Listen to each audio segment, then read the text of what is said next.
గురుగారు ఇప్పుడు పక్షులకి రెక్కలున్న మాత్రికని ఒకప్పుడు పర్వతాలకు కూడా రెక్కలు ఉండేవి అని అంటారు, నిజమేనా?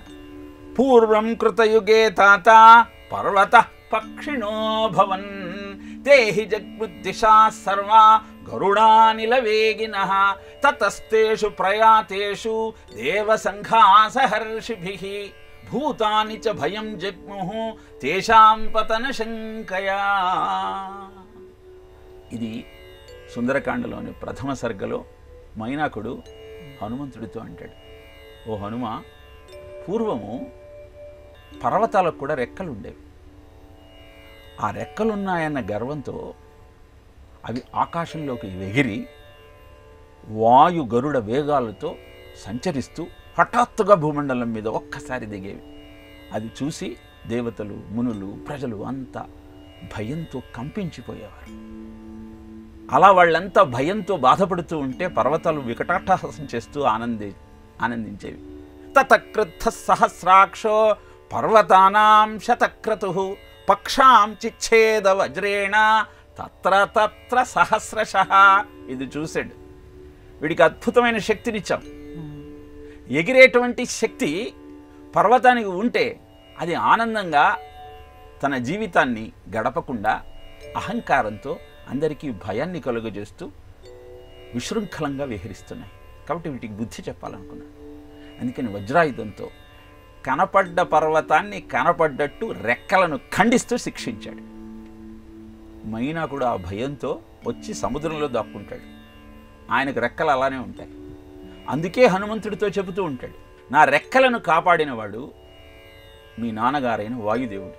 అందుకే నీకు నేను సహాయం చేద్దాం అనుకుంటూ ఉన్నాను.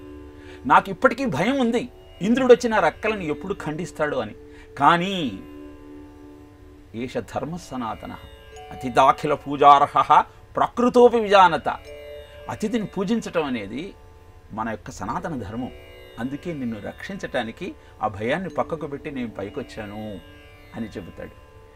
ఈ వృత్తాంతాన్ని మనం ఎందుకని జ్ఞాపకం చేసుకోవాలి అంటే, నిజానికి కాశీఖండంలో కూడా వింధ్యపర్వతం అదే అహంకారంతో ప్రవర్తిస్తుంది. ఒక్కడు మా కులంబున సముద్ధతి చూపిన జాతరోషుడై రెక్కలు దెంచి వేల్పురేడటు పాపము చేసేగాక ఆ రెక్కలు నేడు గలిగిన నెరింగి గగనంబున బారు తెంచి బిట్టెక్కిన కూటకోటి తటులలను నుగ్గులుగాగా మెరువున్ అంటాడు వింధ్యపర్వతం కూడా. మా పర్వతాలలో రెక్కలన్నింటినీ ఇంద్రుడు ఖండించాడు, కానీ ఇప్పుడు ఆ రెక్కలు ఉంటే నేను పోయి మేరు పర్వతాన్ని నుగ్గుగా చేసేవాడిని కదా అని. అంటే పర్వతాలకు ఎంత అహంకారం ఒకప్పుడు ఉండేదో మనకు ఈ వృత్తాంతాల ద్వారా తెలుస్తుంది.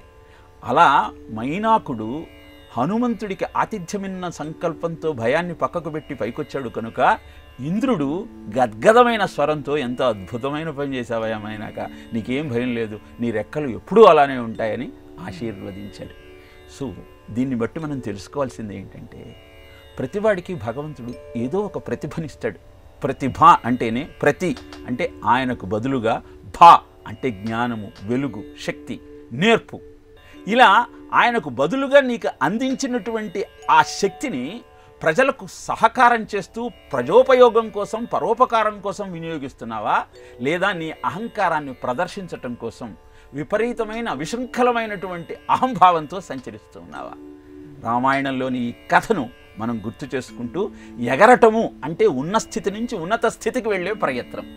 ఆ ఉన్నత స్థితి నలుగురికి ఆశ్రయమిచ్చి ఆనందాన్నిచ్చి అందరూ ఆదరించే విధంగా ఉండాలి, కానీ నీ గొప్పతనాన్ని ప్రకటించుకోవటం కోసం నువ్వు చేసే డాంబికంలాగా ఉండకూడదు అని చెప్పటమే రామాయణంలోని ఈ పర్వతముల యొక్క రెక్కల కథను మనకు వివరిస్తూ వాల్మీకి చేసిన బోధ.